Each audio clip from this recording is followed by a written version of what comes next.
Bismillahirrahmanirrahim. Assalamualaikum warahmatullahi wabarakatuh.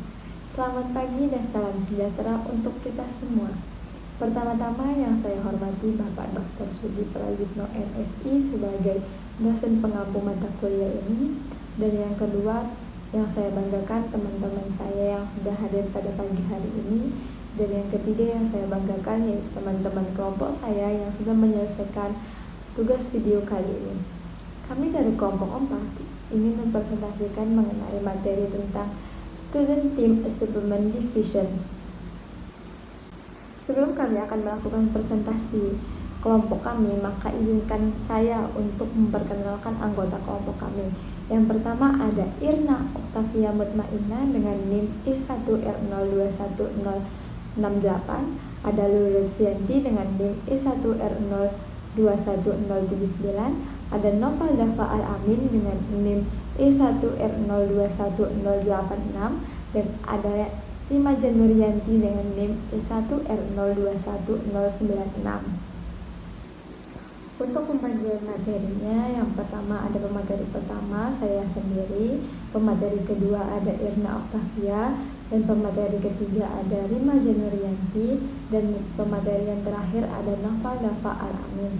Untuk pemateri pertama, saya akan menjelaskan tentang pengertian STAD atau Student Team Achievement Division. STAD merupakan singkatan dari Student Team Achievement Division yang berarti Divisi Prestasi Tim Siswa. Model ini dikembangkan oleh Robert Salavin dan rekan-rekannya di Universitas Johns Hopkins. Gagasan utama STAD adalah memicu siswa untuk saling mendorong dan membantu satu sama lain untuk menguasai keterampilan yang diajarkan oleh gurunya.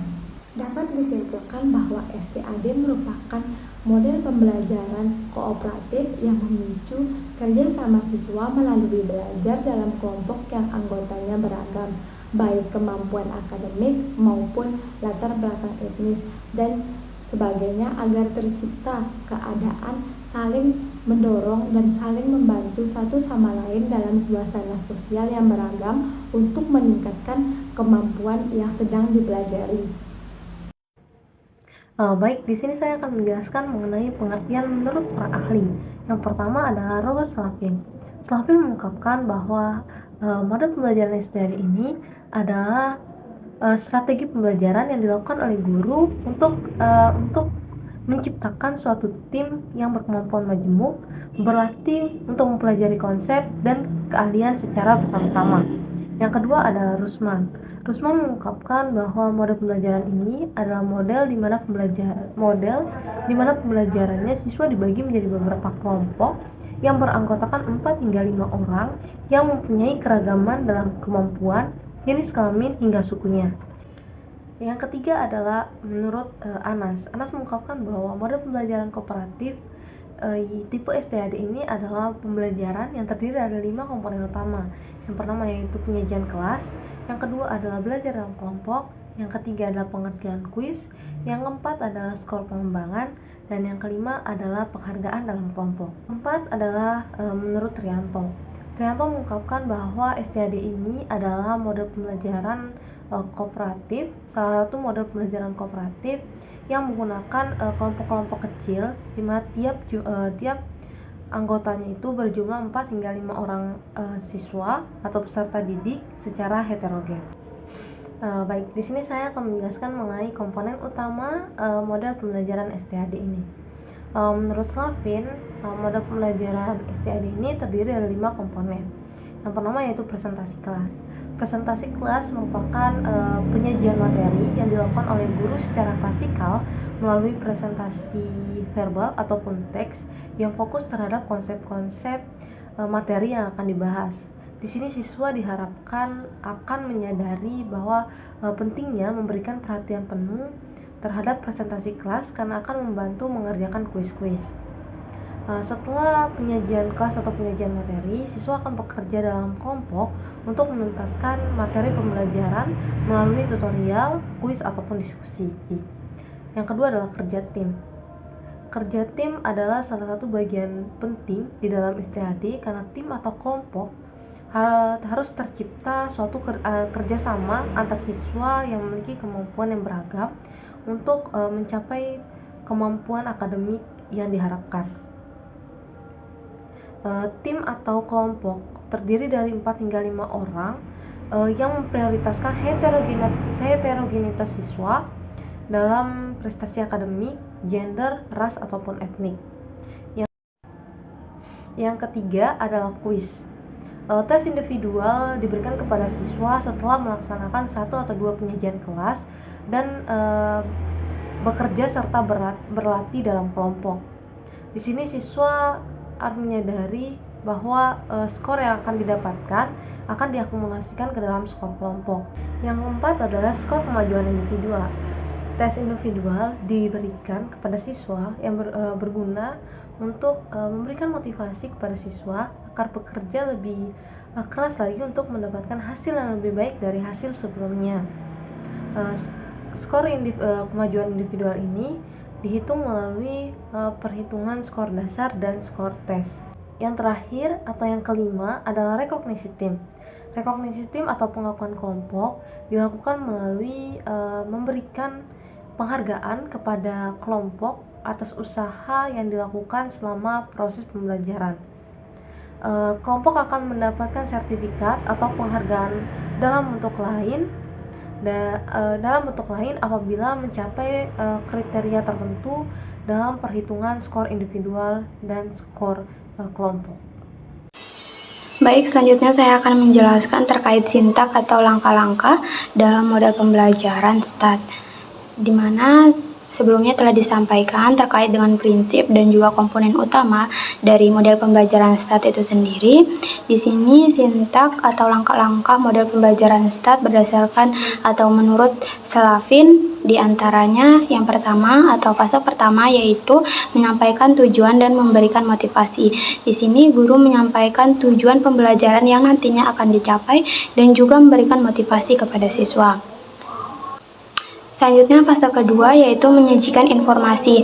Di sini guru menyajikan informasi kepada para siswa dengan jalan demonstrasi atau dengan bahan bacaan.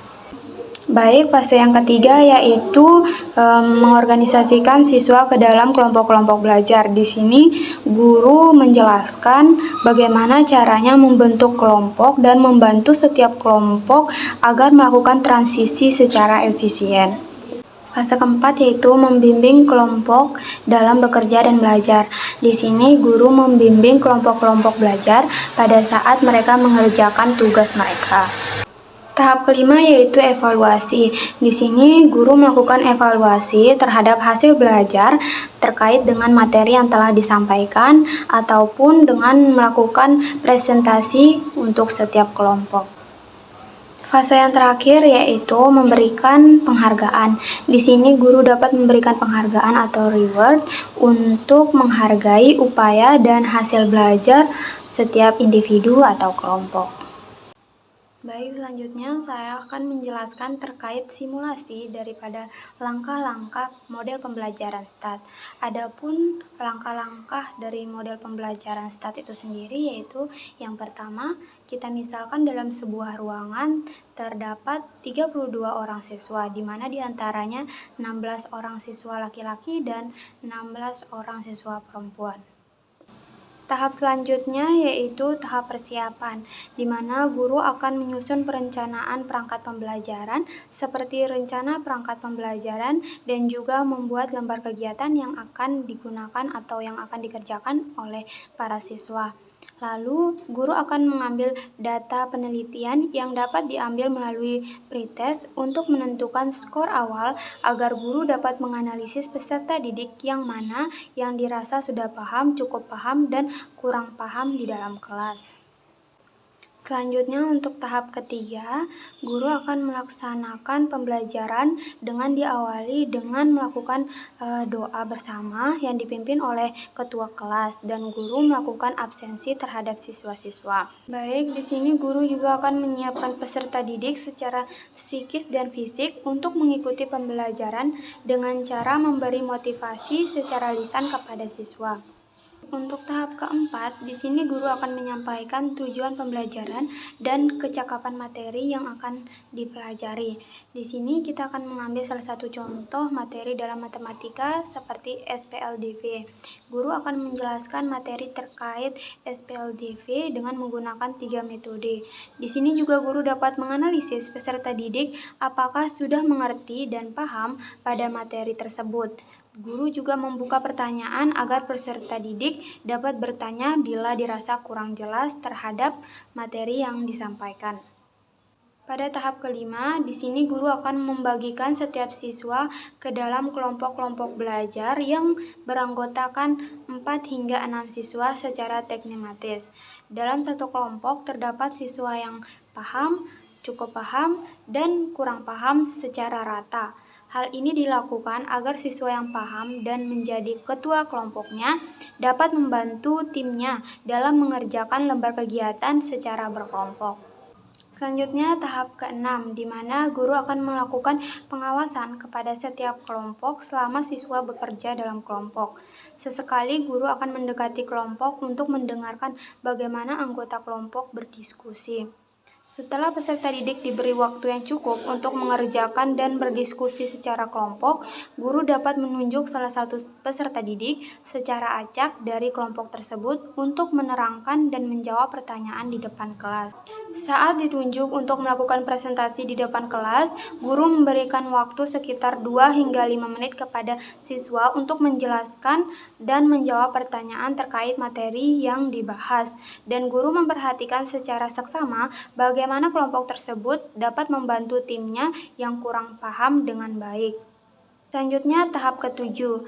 Setelah usai berdiskusi kelompok, guru akan memberikan kuis atau tes secara individual untuk mengukur apakah peserta didik tersebut paham dan mengerti tentang materi tersebut. Yang kemudian skor atau hasil dari tes atau kuis tersebut akan dimasukkan sebagai skor dari kelompok. Tahap ke-8 atau tahap terakhir yaitu penutup. Pada tahap ini guru akan menyampaikan kesimpulan daripada pembelajaran yang telah dilaksanakan dan memberikan umpan balik terhadap hasil belajar yang telah dilakukan oleh setiap peserta didik.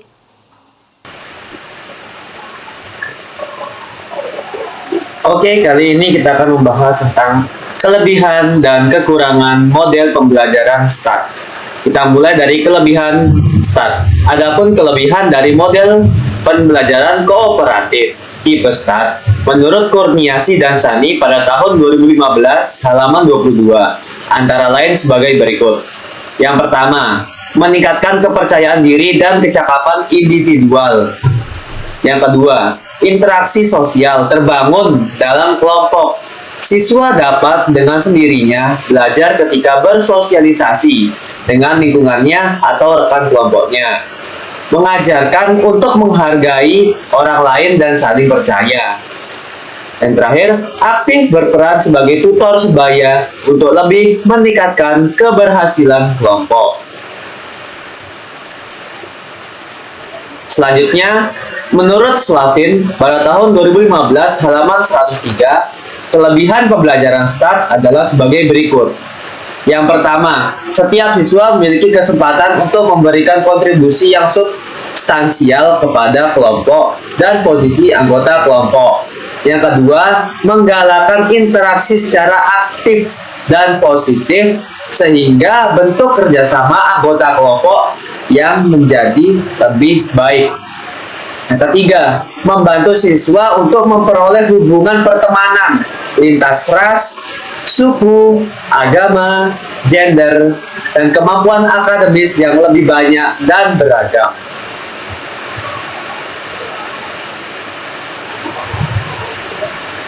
Selanjutnya, kita akan membahas kelemahan dari pembelajaran START. Kelemahan dalam pembelajaran model kooperatif tipe START menurut Kurniasi dan Sani pada tahun 2015 halaman 22 yakni sebagai berikut. Yang pertama, bila ditinjau dari sarana kelas, maka mengatur tempat duduk untuk kerja kelompok sangat menyita waktu. Yang kedua, jumlah siswa yang besar atau kelas gemuk dapat menyebabkan guru kurang maksimal dalam mengamati kegiatan belajar, baik secara kelompok maupun secara perorangan. Yang ketiga, guru dituntut bekerja cepat dalam menyelesaikan tugas-tugas yang berkaitan dengan pembelajaran yang dilaksanakan. Dan yang terakhir, menyita waktu yang banyak dalam mempersiapkan pembelajaran.